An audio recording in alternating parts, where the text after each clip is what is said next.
قرآن مجید کا سورہ نمبر 29 سورہ عنکبوت۔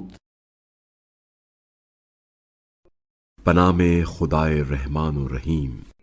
الف لام میم۔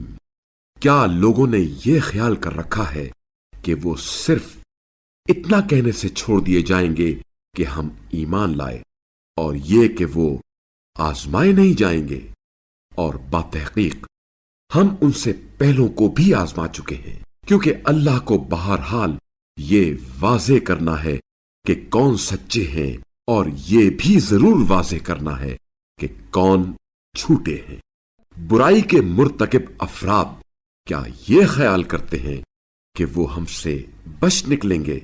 کتنا برا فیصلہ ہے جو یہ کر رہے ہیں۔ جو اللہ کے حضور پہنچنے کی امید رکھتا ہے تو وہ باخبر رہے کہ اللہ کا مقرر کردہ وقت یقیناً آنے ہی والا ہے، اور وہ بڑا سننے والا جاننے والا ہے۔ اور جو شخص جفاکشی کرتا ہے تو وہ صرف اپنے فائدے کے لیے کرتا ہے۔ اللہ تو یقیناً سارے عالمین سے بے نیاز ہے۔ اور جو لوگ ایمان لائے اور نیک اعمال بجا لائے، ہم ان سے ان کی برائی ضرور دور کر دیں گے، اور انہیں ان کے بہترین اعمال کا صلہ بھی ضرور دیں گے۔ اور ہم نے انسان کو اپنے والدین کے ساتھ اچھا سلوک کرنے کا حکم دیا ہے۔ اگر تیرے ماں باپ میرے ساتھ شرک کرنے پر تجھ سے الجھ جائیں جس کا تجھے کوئی علم نہ ہو، تو ان دونوں کا کہنا نہ ماننا۔